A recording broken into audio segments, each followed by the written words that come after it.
Boas-vindas, vamos pensar um pouco? Eu sou o Lincoln e esse é o Peripacast, episódio 21. Platão, um idealista ou um pragmático? Com a participação especial de Pedro Santiago. Pedro Henrique Araújo Santiago, ele é doutor em filosofia pela Universidade Federal Fluminense, na linha de pesquisa de estética e filosofia da arte, mestre em filosofia pelo programa de pós-graduação da Universidade Federal do Ceará, sendo bolsista CAPES na linha de pesquisa de filosofia da linguagem e do conhecimento. É licenciado em filosofia pela Universidade Estadual do Ceará. Durante a graduação, foi bolsista CAPES pelo Programa Institucional de Bolsas de Iniciação Científica e Docência entre os anos de 2014 e 2017. Possui experiência em filosofia antiga, com ênfase em ontologia, epistemologia e linguagem. Tem interesse pelo campo de filosofia e estética no que tange ao estreitamento entre as teorias filosóficas e o cinema brasileiro. Nosso convidado também tem uma dissertação intitulada A Predicação dos Nomes como Mediação entre o Inteligível e o Sensível no Sofista de Platão, sob orientação e supervisão de José Gabriel Trindade dos Santos, uma das grandes referências mundiais em filosofia antiga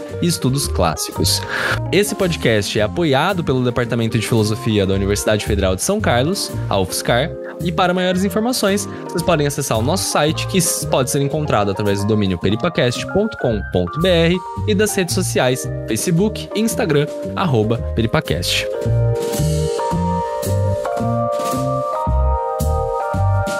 Pedro, muito obrigado por ter aceito o nosso convite com tanta prontidão e com um leve atraso da nossa parte, mas esse é um tema bastante legal. A gente vai trazer filosofia antiga, se eu não me engano, pela terceira ou segunda vez, então é sempre importante a gente retomar um pouco das nossas origens enquanto filósofos ocidentais e filosofia ocidental. E seja muito bem-vindo e espero que essa conversa seja super frutífera.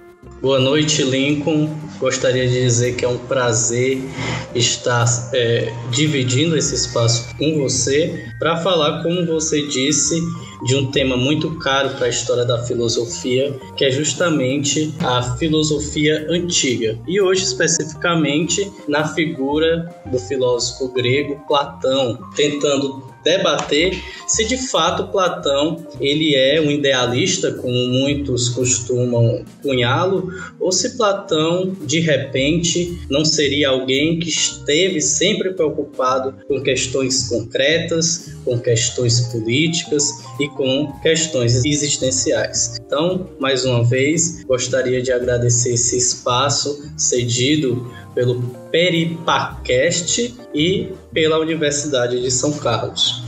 Para começar a nossa conversa, então, a gente vai entrar em dualismo ontoepistemológico na República de Platão. A República é um livro extremamente popular na academia e fora da academia também, acho que mesmo nos ensinos médios, escolas públicas e universidades também. Qual que vai ser o nosso foco nessa conversa, Pedro?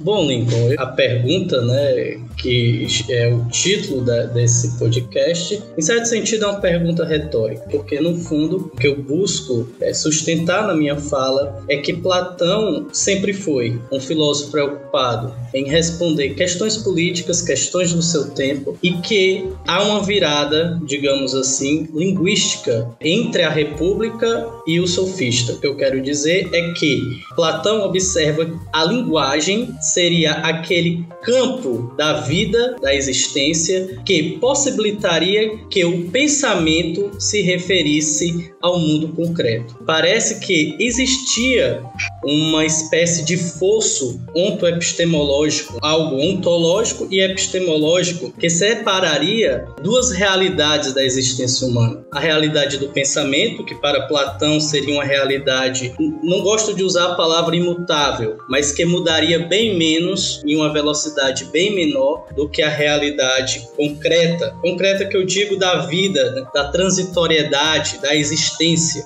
daquilo que possui materialidade. Então, Platão, de modo geral, parece que se debruça sobre essa questão desde a República, mas vai encontrar uma resposta mais efetiva para essa pergunta. Que pergunta? Como é possível a teoria das formas de Platão, como é possível as ideias de Platão se referirem ao mundo concreto, ao mundo da política, ao mundo das questões humanas, de modo que esta teoria não seja algo que fale somente de si mesma, mas também fale do mundo concreto. E o meio pelo qual Platão sustenta isso, do meu ponto de vista, é pela linguagem ou por aquilo que ele chama de predicação dos nomes, que eu vou tentar explicar de uma forma mais detalhada mais adiante.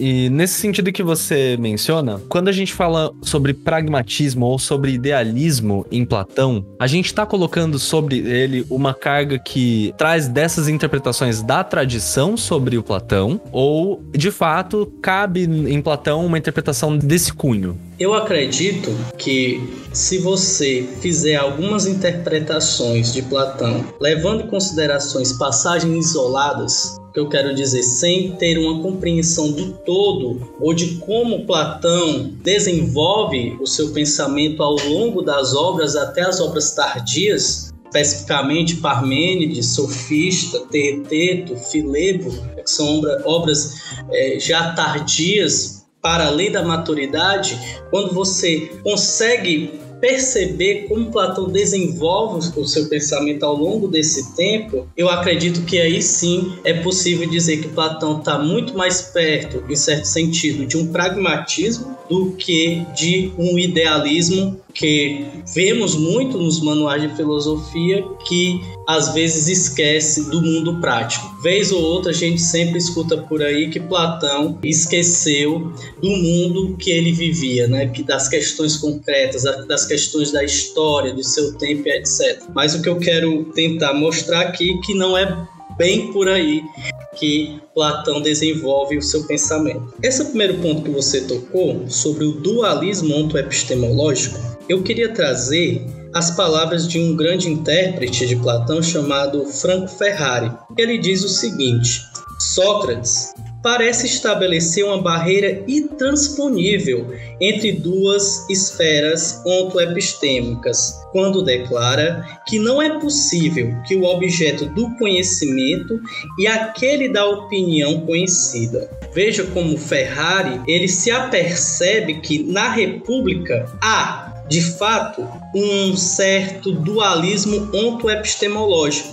De um lado, o objeto do conhecimento, que seria um objeto que não se modificaria, seria eterno e, portanto, seria só acessado pelo conhecimento, e haveria também um objeto das opiniões, que estariam em transitoriedade, ou seja, é uma espécie de objeto do conhecimento, o objeto das opiniões, que estariam, como Platão diz, entre o ser e o não ser. Por isso que não são possíveis ser captadas com efetividade. Então, qual é o problema disso? De sustentar que há essas duas esferas. O problema é que, a princípio, parece que só há conhecimento do mundo inteligível e do mundo sensível só haveria opiniões. Isto é algo muito problemático porque inviabilizaria qualquer possibilidade de um discurso político que almejasse a verdade, porque a política se refere ao mundo concreto, ao mundo mutável. Então, não haveria conhecimento desse tipo de coisa. O que eu percebo é que Platão, na República, ele se depara com esse tipo de problema. Como eu falei anteriormente, me parece que ele se choca com esse problema até o sofista. Se os objetos do conhecimento e da opinião não coincidem, como quer Platão na República, de que maneira é possível nos referirmos à multiplicidade das coisas sensíveis, aos comportamentos humanos e às questões concretas da política e da vida política? Para Platão, o conhecimento e a opinião, isto na República, certo? Visam conteúdos diferentes, dada a primeira potência se destinar ao conhecimento do que existe absolutamente e do que é absolutamente cognoscível. Então, o conhecimento ele se destinaria àquilo que existe absolutamente e que é absolutamente cognoscível, enquanto a opinião, que seria uma segunda potência, se fundaria nas aparências, já que os conteúdos das opiniões se encontram, como eu já falei anteriormente, na posição intermediária do que é absolutamente cognoscível e do que é absolutamente incognoscível. Ou seja, as opiniões estariam no âmbito de intermediação do ser e do não ser. Por essa razão é que as opiniões e os objetos das opiniões não poderiam ser captados do ponto de vista do conhecimento de maneira absoluta, mas só de maneira parcial. O argumento socrático tem por objetivo, por um lado, estabelecer uma rígida correlação entre estados cognitivos e determinados tipos de conteúdo, conhecimento, opinião e ignorância. E, por outro lado, assentar um dualismo ontoepistêmico que separa a realidade das formas inteligíveis das multiplicidades das coisas particulares. Em síntese, tudo isso que eu disse é para tentar mostrar que na República parece que Platão ele lida com esse rígido dualismo ontoepistemológico, de um lado o conhecimento, de um lado as opiniões, de um lado o que não muda, de um lado o que muda o tempo todo. E, consequentemente, parece se encaminhar, me parece em certo sentido também, que é aí que os críticos de Platão mais se sustentam, é na República. Aí parece que Platão se encaminha de fato para uma espécie de idealismo, quando ele aponta que o objeto do conhecimento é um e o objeto das opiniões é outro, e que não é possível uma correlação entre esses âmbitos da realidade, né? Entre o pensamento e o objeto do pensamento e as opiniões e os objetos das opiniões. Então, parece que a princípio não há, é uma rígida, é um fosso que não dialoga. É como se o pensamento pudesse só falar do próprio pensamento, de maneira efetiva, de maneira concreta, de maneira verdadeira, e não pudesse fazer o mesmo no âmbito das opiniões. Em síntese, o meu objetivo é sustentar a tese de que a predicação dos nomes é uma espécie de mediação linguística entre as formas inteligíveis e a multiplicidade das coisas particulares. Quando Platão, e aí eu vou tentar falar isso de uma maneira mais aprofundada mais para frente, mas quando Platão reformula o sentido de não ser no sofista, ele possibilita acrescentar a predicação dos nomes à teoria das formas de Platão. No sofista é inserido na teoria platônica a predicação, a capacidade de predicar, a capacidade de unir um verbo a um nome. E, em certo sentido, isto é uma espécie de espelhamento, de representação de como se articularia o âmbito do pensamento com o âmbito das coisas que mudam, no âmbito do mundo concreto, dos comportamentos humanos. Em síntese, a pergunta é: como o pensamento, as ideias, o mundo inteligível pode se referir, pode fazer menção à vida concreta, àquilo que supostamente está em eterno devir? Como é possível esta referência? Pois, de um lado, a gente tem algo que não muda e do outro nós temos algo que está em constante movimento. Então, como relacionar esses dois âmbitos da realidade? A resposta para esta pergunta está no Sofista 249b, c e 256b. Platão constrói a noção de predicação a partir da combinação da identidade com a diferença. Essa intrínseca relação se manifesta no fato de cada uma das formas serem outra em relação às demais, o que possibilita que elas participem uma das outras sem perderem as suas identidades. Ou seja, o que é que eu estou querendo dizer? O que é que permite, a princípio, que duas formas, duas ideias diferentes participem uma das outras? Para Platão, isto ocorre a partir de duas noções que são fundamentais para qualquer pensamento sobre a realidade, que são as noções de identidade e diferença. Para Platão, todas as ideias, tudo aquilo que é produzido pelo pensamento, possui identidade, ou seja, é aquilo que em relação a si não muda, e também possui diferença, pois sempre que se compara uma ideia com a outra, há uma diferença. Portanto, quando essas ideias se relacionam, por exemplo, quando eu digo o justo é belo, elas se relacionam pois são diferentes e cada uma possui as suas identidades. Ambas se relacionam sem que se corrompa o sentido delas. É isso que Platão está querendo dizer, que você pode relacionar coisas diferentes sem que estas coisas percam a sua identidade. Por isso que Platão constrói, a partir da noção de identidade e diferença, a predicação. Porque predicar não é nada mais do que isso. Quando Platão fala teteto com quem converso voa, ou quando ele diz teteto com quem conversa está sentado, perceba, no âmbito da predicação ele está relacionando teteto com o verbo sentar. Quando ele faz isso, ele não corrompe as identidades, mas mesmo assim consegue correlacionar coisas diferentes. Uma certa noção de sujeito, que é teteto, que se relaciona com uma ideia, que está sendo representada por uma estrutura linguística que é o verbo, que em grego quer dizer ônoma. O que eu estou querendo dizer é que Platão ele descobre como é possível relacionar coisas diferentes sem que essas coisas deixem de ser o que são, mas que nessa relação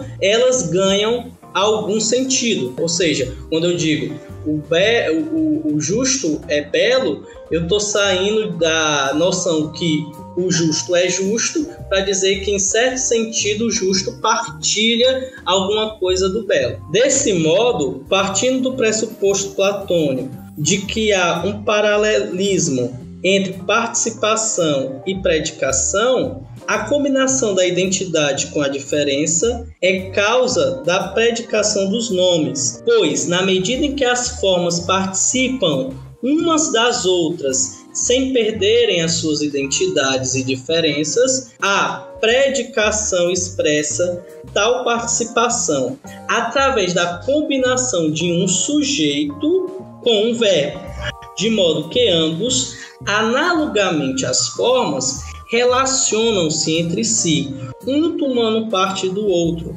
sem que com isso deixem de ser idênticos a si mesmos e diferentes um do outro. Em síntese, o que eu quero dizer é que parece que Platão, neste momento, ele encontra uma resposta para aquele dualismo ontoepistemológico que eu havia explicado que existe na República, né? Livro 5, 477b a 478e. A princípio parecia que dois âmbitos da realidade não poderiam se relacionar, que só haveria conhecimento do próprio pensamento, da própria ideia, e que do mundo dos comportamentos humanos haveria só opiniões, mas parece que Platão, no Sofista, encontra uma solução para isso, justamente quando ele formula a noção de predicação dos nomes.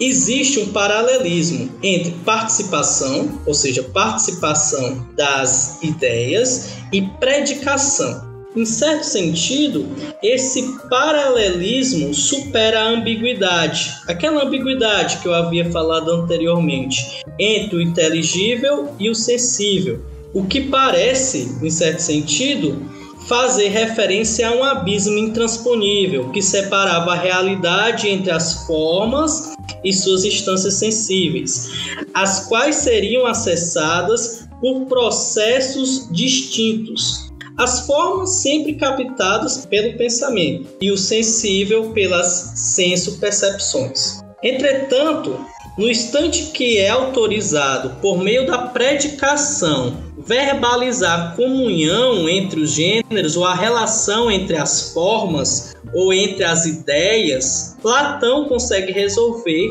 também o problema do fosso ontoepistemológico, na medida em que é concedida a participação das coisas sensíveis nas formas inteligíveis, sendo esta participação expressa na estrutura proposicional, uma vez que o verbo, significando uma forma, pode ser unido a um sujeito que pode identificar uma coisa sensível. Duas coisas que não se relacionavam na República agora passam a poder se relacionar.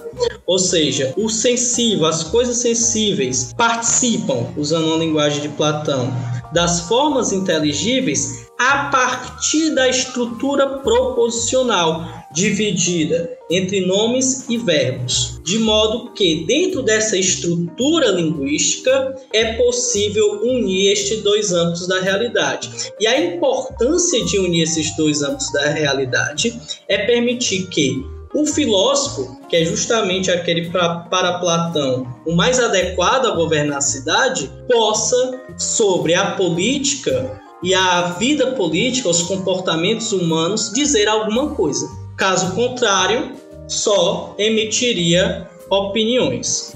Então, só para a gente entender um pouquinho melhor, a gente pode dizer então que o predicado bom, de bondade, pertence a mim, porque eu participo de alguma maneira na ideia do bem.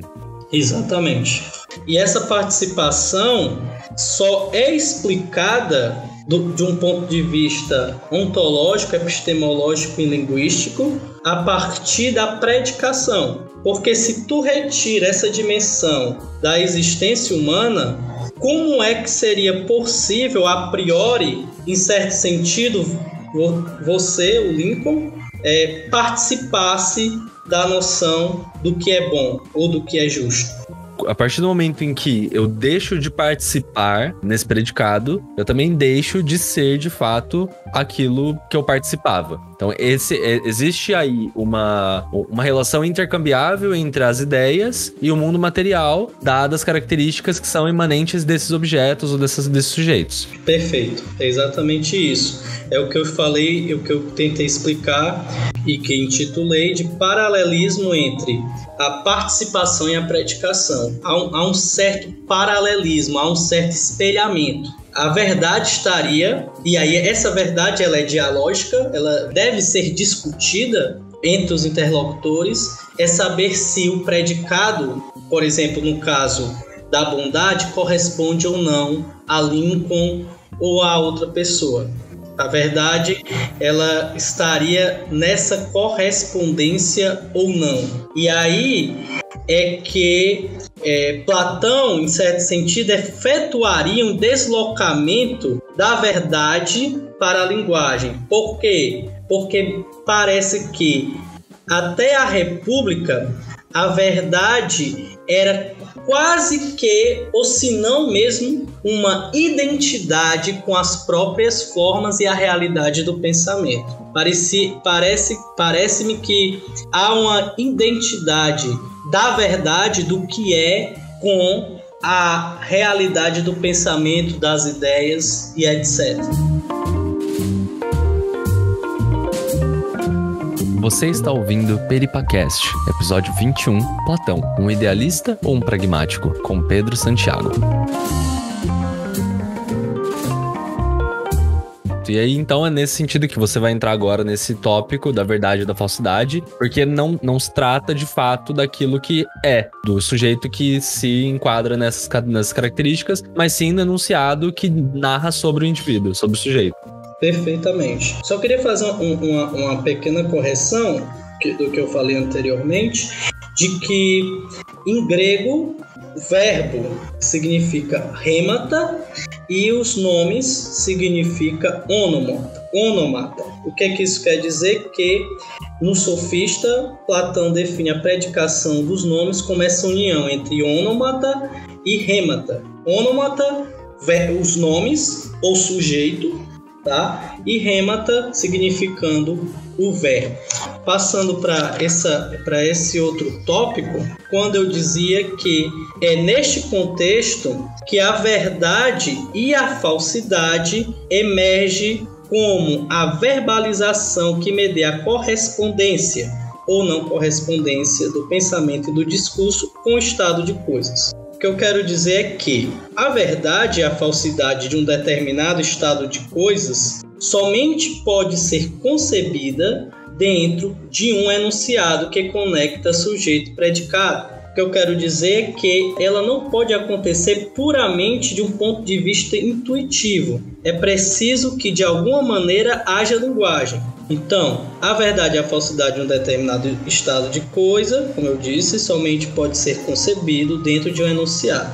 Isso nos evidencia que verdade e falsidade são qualidades do enunciado e que, portanto, possui algum significado em uma predicação, na medida em que corresponde ou não corresponde com o estado de coisas. Por isso, não sustentamos a verdade e a falsidade como propriedade das formas inteligíveis, como queriam os amigos das formas. É muito interessante isso, porque no Sofista, nos passos 246a a 250b, Platão ele efetua uma autocrítica, na qual ele intitula os amigos das formas para se referir a si mesmo como um grupo de pensadores, e que ele se inclui também, que colocam a verdade e a falsidade como inerente, como uma propriedade das formas inteligíveis. Então parece aqui que Platão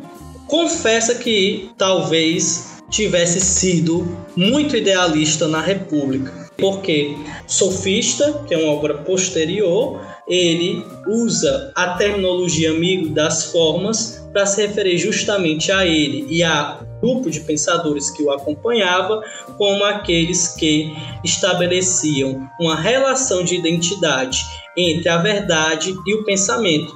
E isso sim é ser idealista, né? Nesse sentido. Então, e nem identificamos o ser com a própria verdade e a falsidade com o não ser, como argumentava Parmênides. É a linguagem, na forma do discurso, a qual só é viável a partir do momento que a entendemos como uma referência às formas inteligíveis e jamais a si mesmas, que torna possível sabermos se uma dada comunhão entre as formas concebidas em pensamento significa ou não significa alguma coisa na realidade. Este ponto é importante para percebermos uma coisa: o discurso ou a predicação, ela não é importante somente para unir o mundo sensível, falando didaticamente, com o mundo inteligível. Não só para isso, mas para unir até a relação entre as próprias ideias, porque para Platão é possível você emitir um juízo ou um predicado que une algo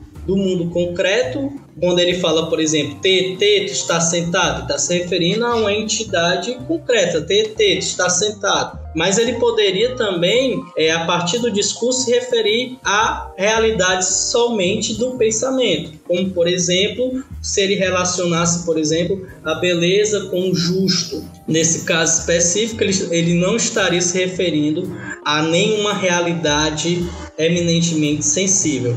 Diante do que eu disse até agora, Platão erradica o estatuto ontológico da verdade. Não porque ela deixa de existir, não se trata disso, mas porque a retira da dimensão das coisas. Ou seria melhor dizer que retira a verdade do ser numericamente de Parmênides ou das formas inteligíveis dos amigos das formas, para deslocá-la para as qualidades do enunciado. Isto é, a verdade e a falsidade são a afirmação ou negação do enunciado, que corresponde ou não com a realidade dos fatos. Veja bem que não se trata, quando eu digo de erradicar o estatuto ontológico da verdade, de dizer que ela deixou de existir, mas pelo contrário, de potencializá-la, de dizer que é possível também um discurso real sobre o mundo concreto, sobre o mundo dos costumes humanos. Nas palavras de José Gabriel Trindade dos Santos, ele diz: é neste momento da argumentação possivelmente a partir deste momento na história do pensamento que se torna possível investir a linguagem da capacidade de dizer o real. Ora, parece que pela primeira vez, a partir da exegese do professor Gabriel Trindade, parece que é precisamente pela primeira vez na história do mundo ocidental que se dá à linguagem a capacidade de se referir ao real. Ora, verdade e falsidade são agora qualidades do discurso, que ao afirmar ou negar uma opinião sustentada pelo pensamento, dizem ou não o que são essas coisas que são. Nesse sentido, Platão traz à luz um novo sentido para o não ser. Se para Parmênides o sentido de não ser é o totalmente inexistente, para Platão o não ser existe, na medida em que possui o sentido de diferença em relação às coisas que são. Isto possibilitou a falsidade do pensamento e do discurso, uma vez que a forma do não ser passou a significar o falso, permitindo-lhe possuir uma referência na realidade das formas inteligíveis. Então veja que coisa interessante. Para Platão, Parmênides, ou seja, a partir de uma interpretação de Platão sobre Parmênides, o não ser é aquilo que é totalmente inexistente. Platão pega esta noção de não ser e dá um outro significado, deixando de dizer respeito ao inexistente e passando a dizer respeito à diferença. Ou seja, o não ser passa a ser uma ideia do pensamento que identificaria no mundo concreto, coisas que se diferem, como, por exemplo, um discurso que se difere da realidade, do que as coisas são. E aí estaria a falsidade. A falsidade estaria naquele discurso que partilha do não ser, pois ele diz outra coisa das coisas que são. E quando ele faz isso, ele é um discurso falso. Então é nesse sentido que Platão possibilita a falsidade do discurso, porque ele dá, no âmbito do pensamento, ao colocar o não ser como diferença, a sustentabilidade de um discurso falso. Isto possibilitou a falsidade do pensamento e do discurso, uma vez que a forma do não ser passou a significar o falso, permitindo-lhe possuir uma referência na realidade das formas inteligíveis. Contudo, não podemos entender a referência ou significado do pensamento e do enunciado falsos como uma identidade entre a falsidade e o não ser, mas como uma qualidade que pode ser evidenciada apenas no âmbito do discurso. O que eu quero dizer é que é necessário que os interlocutores identifiquem que aquele discurso diz uma outra coisa a respeito do estado de coisas. E por essa razão é que esse discurso ele participa do não ser. Por quê? Porque ele se difere do que as coisas são. A falsidade se manifesta ao passo que o enunciado participa do não ser. Entretanto, esta participação só é possível porque não se teve uma relação de correspondência entre o dito e a coisa. Assim, o não ser não é a própria falsidade, mas a forma da qual o discurso participa a fim de que seja outro que não o verdadeiro. A verdade e a falsidade, como eu disse anteriormente, não podem ser evidenciadas no enunciado como um todo, pois ele se constitui, como eu havia dito, ônoma e rêmata de dois momentos diferentes.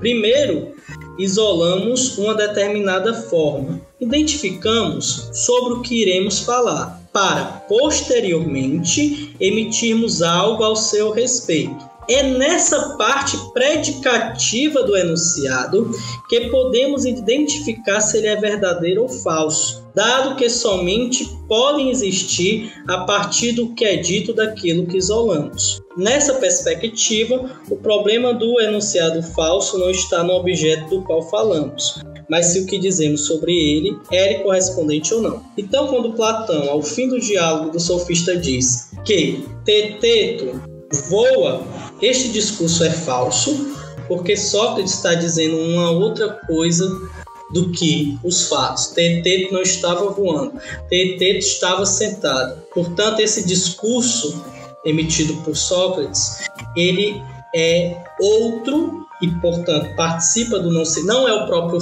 não ser, mas participa do não ser porque diz outra coisa que não a realidade. Não há uma correspondência entre o predicado voar e o sujeito, aquele sujeito que isolamos, que eu falei no começo, a necessidade de isolar um sujeito, um nome, no caso, Teeteto, é-lhe aplicado um predicado que não lhe corresponde. Só que essa não correspondência só é possível ser observada entre os interlocutores e discutida entre os interlocutores.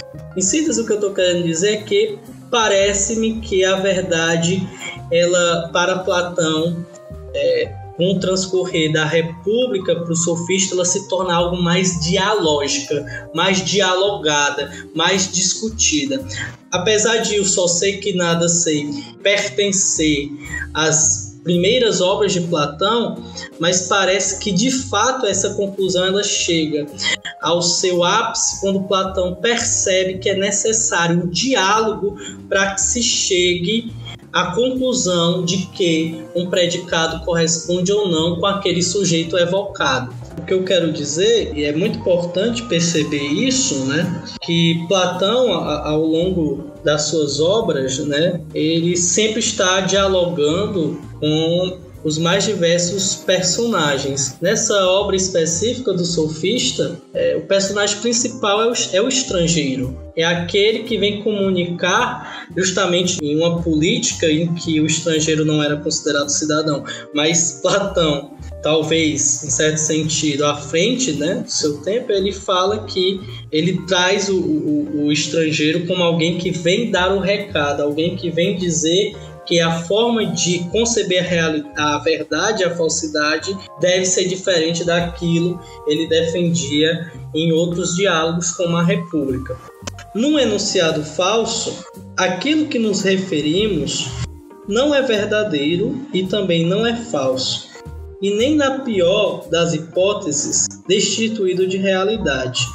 Nessa perspectiva, é preciso que foquemos nossa atenção no que é dito sobre algo, isto é, no sentido que atribuímos através da predicação ao sujeito do enunciado, com o intuito de saber se ele é verdadeiro ou falso. Então, o que Platão está querendo dizer é que é necessário dar-se uma atenção maior ao sentido que se dá aquele sujeito que isolamos na estrutura proposicional, porque é esse sujeito que carrega a carga de designação, é esse predicado que carrega a carga de designação, é ele que vai dar sentido ao sujeito, e é ele que, em certo sentido, por dar sentido ao sujeito, que na estrutura linguística representa uma determinada ideia. Por exemplo, como a ideia de sentar, que é uma ideia universal, né? Sentar, voar, né? Não diz respeito a um sujeito concreto, mas diz respeito a uma ação que pode ser executada nos mais diferentes lugares, nos mais diferentes tempos, né? E etc. A questão é, a definição que enunciamos das coisas sensíveis ou das formas inteligíveis, ontologicamente falando, lhe é correspondente, nos mostra que o enunciado, seja verdadeiro, seja falso, não pode ser um enunciado sobre nada, mas referente a alguma coisa. Por isso, nem as formas inteligíveis, nem as coisas sensíveis, nem o nome que usamos para expressá-los são verdadeiros ou falsos. em virtude de que tais qualidades só podem ser observadas na correspondência ou na não correspondência entre o predicado e aquilo que predicamos. Ou seja, você não pode atribuir ou identificar a verdade com estas coisas isoladamente. A verdade são as formas inteligíveis, a verdade é as formas inteligíveis, é as coisas sensíveis, é o nome que usamos para expressá-los. Não, isso só pode ser observado dentro de uma estrutura linguística, dividida para Platão, né, naquele contexto, entre nomes e verbos. Por essa razão, conceber o enunciado como algo que não se refere às formas, nem às fenomenologias físicas. Fenomenologias físicas eu quero dizer ao devir, ao mundo que sempre está em transitoriedade, seria atestar o seu fracasso e a sua incapacidade de falar sobre a realidade. Então, a minha grande preocupação é dar utilidade à teoria das formas de Platão. Quando eu escrevi a minha dissertação, o que me mobilizou no processo de escrita é tentar responder de um ponto de vista, porque não se trata somente de dizer Platão ele sempre se preocupou com o mundo concreto. Para além disso, como isso é possível de um ponto de vista teórico? Então, se trata de dizer como isso é possível. O que me mobilizou no processo de escrita foi justamente tentar dar uma resposta para isso, de modo a fugir dessas críticas de que Platão seria um filósofo idealista, estaria mais preocupado com a realidade do pensamento do que com o mundo político, né? Seria, como eu disse, atestar o fracasso da própria teoria platônica, dizer que não é possível o sensível participar do inteligível. Por essa razão, conceber o enunciado como algo que não se refere às formas, como eu falei, é atestar o seu fracasso. No Sofista 260a a 262e, Platão ele faz, e é importante demarcar isso, né, para que as pessoas também possam conferir aquilo que eu estou falando, é que nesses passos supracitados, Platão divide claramente a estrutura proposicional entre o sujeito, que seria aquilo que seria o tema do diálogo, né, e o predicado, o que é dito deste tema, o que é dito de algo. Posto isso, o enunciado falso é dizer outra coisa daquilo que estabelece uma relação ou com as coisas sensíveis ou com as formas inteligíveis. Ou seja, predicamos outro significado a um desses âmbitos da realidade. No discurso falso, dizemos que certos sensíveis participam ou não participam de certas formas, ou que algumas formas comungam ou não comungam com outras, quando de fato isso não corresponde com a realidade. Isto é, falamos de outra relação ou não relação diferente daquela estabelecida ou não estabelecida entre as coisas. Uma outra questão que eu acho que seria interessante, essa correspondência, como você tinha mencionado, nesse paralelismo entre a predicação e a participação, que decaiu nessa falsidade e verdade do enunciado, me traz percepção, como você já mencionou bastante também, que decai no Eleata, que decai bastante no Parmênides, mas também me lembra muito Heráclito, no sentido de que as coisas viventes, né, tudo que existe, ela muda naturalmente, porque a gente tá sujeito a essas mudanças, mas que mais do que isso, tem coisas que não mudam e elas são as que participam de nós. Então, nesse caso, a importância para o pensamento de Platão, ela é de fato mais parmenidiana ou ela também tem muito do Heráclito aí? Eu acho que você colocou uma das questões mais importantes do que eu estou tentando dizer. Parece-me que Platão, não que ele abandone a tese parmenídica, não se trata especificamente disso, mas ele tenta, em certo sentido, dialogar Heráclito e Parmênides. Acredito que ele não abandona Parmênides completamente, porque ele não abre mão da possibilidade de verdade, mas ele leva Heráclito a sério e aí se afastando, em certo sentido, de Parmênides, que parece não levar Heráclito a sério, mas Heráclito ele de fato se refere a algo que existe na realidade. E essas coisas que existem na realidade, elas compõem a vida humana. Mas é necessário sobre essas coisas que mudam muito, existir um discurso que fale como elas realmente são. Até um exemplo que pode clarificar, quando você faz uma previsão se vai chover ou não, é uma previsão que pode acontecer ou não, mas que se coloca do ponto de vista científico acima de outros discursos, porque na maioria das vezes acerta. E quando acerta, ele impede que os indivíduos participem de uma catástrofe, né? Por exemplo, dando outro exemplo, vamos dizer que os homens identifiquem que um vulcão vai entrar em erupção. Isso possibilita que as pessoas de cidades próximas possam evacuar desta cidade e ir para uma cidade vizinha e, portanto, não sofrer as consequências da erupção. Então é nesse sentido que eu quero dizer. Se a teoria platônica estivesse comprometida só com o próprio pensamento, não poderia se falar nada sobre, por exemplo, os temporais que poderiam vir a acontecer, as erupções que viriam, os terremotos, etc, etc. Que é algo que não pertence ao mundo específico do pensamento. O que faz total sentido, visto que é tão importante as ideias para Platão quanto seria também o mundo sensível, por assim dito, né?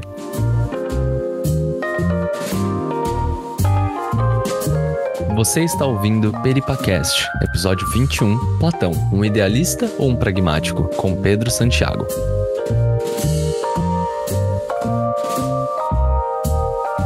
Eu acho muito importante esse ponto de vista da estilística para ser discutido nesse podcast, porque é algo que mostra que Platão sempre esteve comprometido não com uma verdade que a princípio pertenceria a um grande sábio, a um grande oráculo, mas uma verdade que ela é construída discursivamente. Se você pega os diálogos platônicos, Platão sempre usa exemplos daquela realidade que ele vivia. E o mais interessante é que nos mais diversos diálogos, Platão, na figura de Sócrates, sai de cena e coloca um outro personagem para construir, digamos assim, a verdade do diálogo. No caso, por exemplo, do banquete, vejamos, uma figura feminina que vai falar sobre o que é o amor, Diotima. Não é Sócrates especificamente. É Sócrates, mas Sócrates que aprende com Diotima. Então, o que eu estou querendo deixar evidente, tentando coadunar com o que eu estou querendo dizer, será que Platão é tão idealista como as pessoas dizem? É que nos diálogos platônicos, sempre há um processo de discussão para que se chegue a uma dada conclusão, que nem sempre é a conclusão última. Por quê? Porque você vê que na República, até o sofista, Platão muda o seu ponto de vista. Você vê também um diálogo como Parmênides de Platão, que se inicia com Parmênides, né? Criticando a teoria das formas de Platão. Então perceba que Platão não faz um monólogo. Ele inclusive, nas obras tardias, que eu acho muito importante deixar isso claro, porque as obras tardias de Platão são obras que nem sempre são lidas. E são justamente as obras que Platão deixa a sua centralidade na figura de Sócrates para poder questionar a sua própria teoria. Curioso. E esse próprio movimento de elaboração da filosofia de Platão me sugere essa questão da mudança, né? Porque se de fato não é possível chegar a uma conclusão sobre tudo de maneira concreta, a própria construção da filosofia também não pode ser. Exatamente. Eu acho que essa talvez seja a grande lição que Platão deixou para a filosofia e que foi ignorada. Por um tempo foi ignorada porque, se você perceber, demorou para a filosofia falar em linguagem.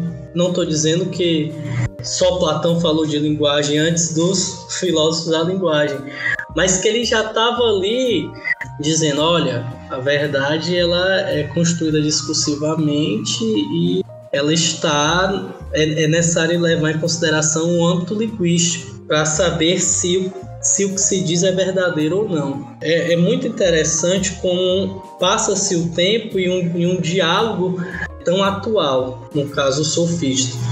Uma outra coisa também que eu acho que não sei se cabe nesse tópico exato da linguagem, mas a própria República ela tem essa conotação no grandioso mito da caverna de justamente perceber que a volta para a caverna ela evoca essa noção do ensinamento, né, da pedagogia do indivíduo que sai da caverna, que é possibilitado de conhecer ao menos parte da verdade, já que os olhos estão tão sensíveis à verdade. E aí quando você me fala sobre esse sentido da linguagem, né, do próprio enunciado, esse trabalho linguístico de remeter os outros sujeitos que estão presos à verdade, ou à suposta verdade, já é um trabalho discursivo muito importante e dialético também, né? Que ele vai narrar e buscar um aprendizado desses indivíduos sobre aquilo que foi experimentado ao conhecer essa luz, esse momento de iluminação.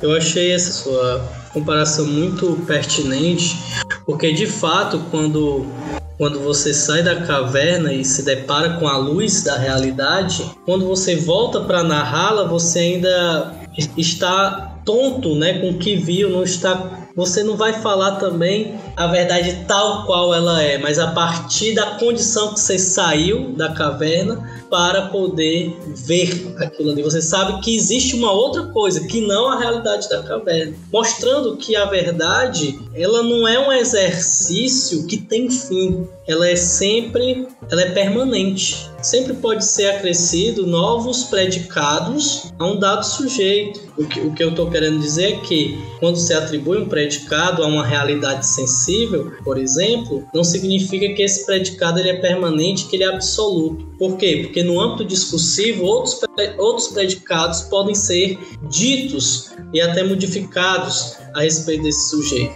Mas o que eu acho importante em Platão, por isso que eu falei que ele tenta ali dialogar com Parmênides e Heráclito, é somente não perder de vista um certo paradigma de verdade, que para Platão parece ser caro. Ou seja, não se trata de uma verdade que não possa receber novos predicados, mas parece que para Platão é importante não perdê-la de vista, porque parece ser muito perigoso para o mundo político. Justamente porque para Platão, o filósofo seria aquele que, digamos assim, predicaria melhor o mundo político. E se isso for tirado do filósofo, a cidade seria, para Platão, ingovernável.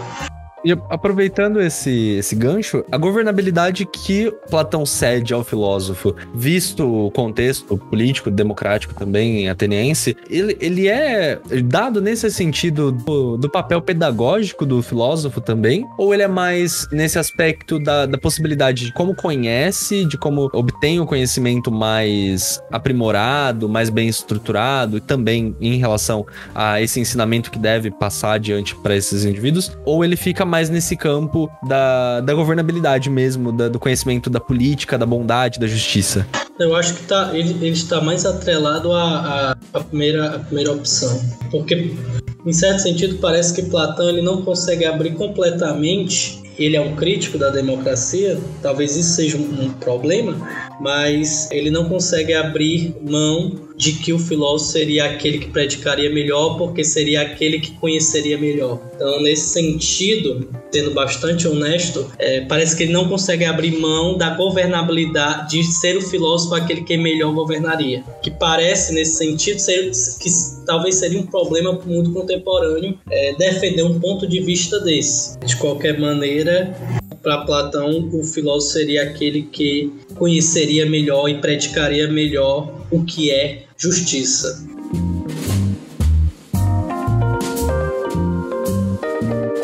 Te agradecer primeiro de novo, né, por ter topado fazer esse episódio. Foi um episódio muito legal. Ele ficou muito interessante até trazer a questão da linguagem, que é uma das questões que a gente não havia em nenhum momento trabalhado aqui no podcast também. E faltam filósofos da linguagem aqui no podcast. Mas ficou muito legal mesmo. Agradeço imensamente você ter topado com a gente. Deixa aí a abertura também para você participar em outros momentos, com outros temas também. Sejam temas um pouco mais atuais, um pouco mais simples, pra gente gente conversar no 15 para 1, que é um quadro um pouco mais de conversa, de debate. Com certeza, Lincoln. Mais uma vez, muito obrigado pelo convite.